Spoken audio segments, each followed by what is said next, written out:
La semaine qui arrive s'annonce particulièrement passionnante. Cette semaine, on a des chiffres très attendus, notamment le PIB aux États-Unis. On a une semaine tronquée par le 1er mai et la traditionnelle fête du travail dans plusieurs pays du monde, mais pas tous. Et un événement crypto international qui vient chaque année apporter son lot de nouvelles, son lot de news et donc ajouter un peu plus de volatilité au marché crypto. On va commencer par cet événement qui est certainement le plus grand rendez-vous mondial des pros de la crypto, des pros de la blockchain. Et peut-être que toi, tu te dis que c'est superflu, que ça n'influence pas tant que ça les marchés. Alors oui, pour ce qui est du Bitcoin, c'est pas ce qui va nous donner la direction pour les prochaines semaines, mais c'est un événement qui a clairement son impact sur le marché des altcoins. Donc ce fameux événement, c'est le Token 2049 et ça a lieu à Dubaï cette semaine. Pourquoi je t'en parle? Parce que c'est certainement l'événement numéro 1 au monde. Il y a 15 000 personnes attendues. 4000 sociétés qui sont représentées, plus de 200 speakers. On voit ici Pavel Durov, le fondateur de Toncoin et de Telegram, dont je vais te parler dans une minute. Et il suffit simplement de regarder les speakers en présence cette année pour s'apercevoir qu'il y a du beau monde. On a Eric Trump, qui est le fils de Donald Trump. On a également Paolo Arduano, qui est le CEO de Tether, de l'USDT.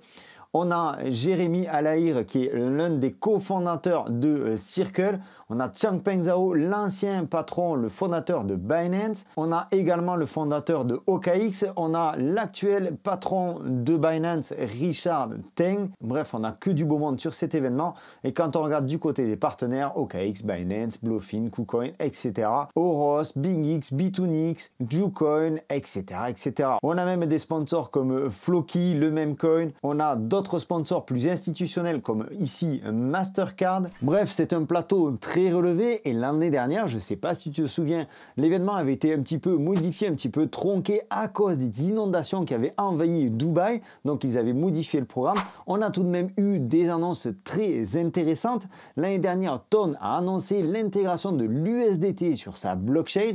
Il y a eu également des nouvelles autour de Telegram et de tout un tas d'applications payantes qui à l'époque avaient fait exploser le Toncoin. Et c'est ce genre d'annonce qui pourrait bien avoir lieu sur certains altcoins cette semaine. Donc le Token 2049, c'est mercredi et jeudi, c'est le 30 avril et le 1er mai. Et ça pourrait faire bouger certains altcoins. Pourquoi? Bien parce que Token 2049, c'est le moment idéal pour faire de grosses annonces sur les projets, pour faire de grosses annonces pour les projets qui sont présents.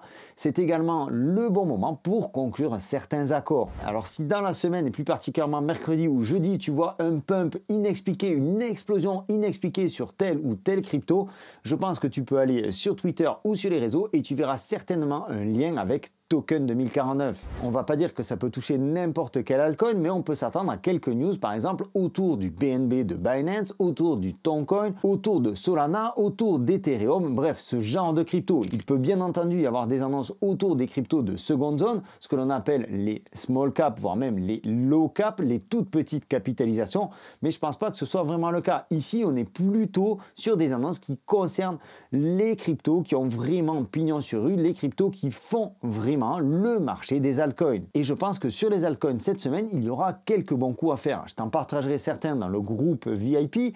Si tu souhaites rejoindre le groupe VIP, c'est totalement gratuit. Je te laisserai le lien en description de cette vidéo. Dans le VIP, je partage quelques trades, des informations sur les marchés, sur les cryptos. J'y suis présent, donc tu peux échanger avec moi, tu peux poser toutes les questions que tu veux, j'y répondrai avec plaisir. Dans le VIP, on organise également des giveaways avec des cadeaux, etc., etc. Donc si tu veux nous rejoindre, tu as le lien en description, c'est totalement gratuit. Il te suffit juste de rejoindre notre partenaire, de compléter le formulaire. De mon côté, je vérifie toutes les informations et je t'envoie l'accès au groupe Telegram VIP pour que tu puisses nous rejoindre dès que possible. Donc Token 2049, c'est le 30 avril et le 1er mai. Maintenant, passons un petit peu sur les marchés institutionnels parce que là aussi, ça promet de l'agitation. On va regarder donc l'actualité économique avant de passer sur une analyse technique du Bitcoin. On a un jour férié en Afrique du Sud ce lundi, un jour férié au Japon ce mardi et on attaque très fort mercredi avec des données sur le PIB aux États-Unis. Ça, je vais y revenir parce que c'est l'un des points très très importantes cette semaine. On a les indices des prix à la consommation pour les ménages, les données mensuelles aux États-Unis. On a les stocks de pétrole. Ça ne devrait pas trop faire bouger les marchés. Cependant, comme je te le disais, semaine tronquée et ça peut être très problématique parce que ça va modifier le trading, ça va modifier la volatilité, notamment mercredi, puisque jeudi, on a beaucoup de bourses qui seront fermées, on va dire quasiment toute l'Europe, si ce n'est toute l'Europe, mais également la Chine. La Chine qui est devenue un acteur très important, tu le sais certainement, dans toute l'économie mondiale. On l'a vu avec les droits de douane avec Donald Trump et les États-Unis. Donc jeudi 1er mai, on a la fermeture de toutes ces bourses. On a également les inscriptions hebdomadaires au chômage aux États-Unis, le PMI aux États-Unis. Et vendredi, on a toujours la Chine qui est fermée pour la journée du travail, donc 2 jours de fermeture pour les bourses chinoises. Et ensuite, on a quelques datas en Europe et le taux de chômage aux États-Unis pour ce vendredi 2 mai. Je reviens brièvement sur la Chine, je t'en ai parlé sur Twitter dans la semaine. On voit ici sur toutes les petites flèches bleues, alors c'est pas toutes exactement, mais on voit sur beaucoup de flèches bleues qu'à l'ouverture des marchés asiatiques, on a eu à chaque fois un pump sur le marché des cryptos. Donc tu le vois ici, tu le vois ici. Ici, ça a été le sens contraire, mais tu le vois ici, ici, ici, ici. Bref, quasiment, on va dire 9 fois sur 10, on a eu un pump après l'ouverture des marchés asiatiques. Ce que j'interprète comme un intérêt un petit peu plus important de la part des marchés asiatiques pour nos chères crypto-monnaies, notamment pour le Bitcoin.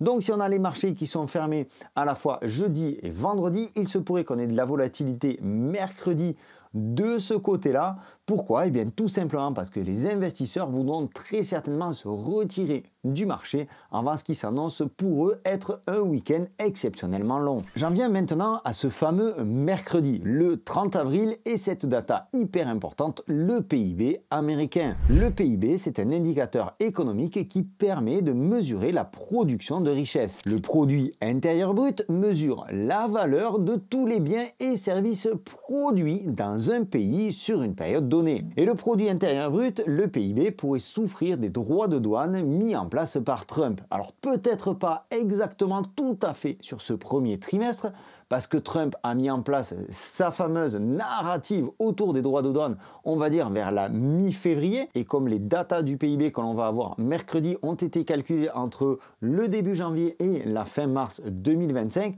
on peut dire que pour cette fois-ci, les données sont un petit peu tronquées. Mais le PIB pourrait souffrir donc de la diminution des importations à cause de l'augmentation des tarifs de la part de Trump. Et donc tout cela engendre une diminution de la production sur le sol américain. On a vu que Trump augmentait les droits de douane d'abord sur les matières premières, donc sur l'acier et l'aluminium. Et donc derrière, comment tu veux que les entreprises américaines produisent au même tarif, avec la même quantité, avec la même efficacité, avec le même rendement, si derrière, eh bien, on augmente des tarifs douaniers de manière significative. Donc forcément, cela devrait avoir un impact sur le PIB américain. Et on le dit depuis pas mal de temps, le principal risque de la politique de Trump, c'est la récession, voire la stagflation. On entre officiellement en récession quand on a 2 périodes consécutives de baisse du PIB sur une échelle annuelle. Alors là, on n'est pas sur une échelle annuelle, on est sur une échelle trimestrielle.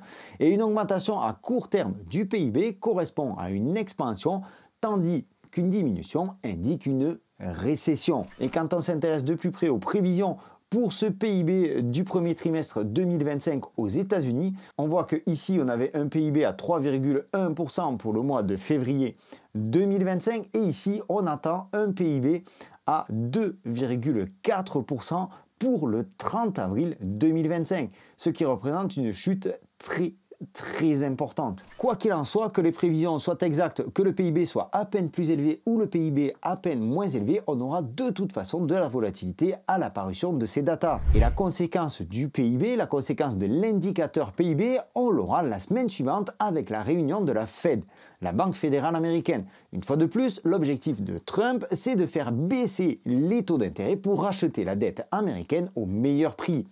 Donc ce PIB va conditionner le marché sur les 15 prochains jours. Et j'y reviens une fois de plus, on a les chiffres du PIB qui sortent mercredi, tandis que la plupart des bourses mondiales sont fermées et que vendredi, ce sont les marchés chinois qui resteront fermés. On devrait donc avoir une très grande volatilité ce mercredi, ce qui pourrait nous donner un bon point d'entrée sur les marchés, ce qu'on va aller voir sur l'analyse du Bitcoin. Donc le Bitcoin qui nous a cassé son pivot RSI, tu le vois ici, et qui est venu ici toucher le haut du RSI.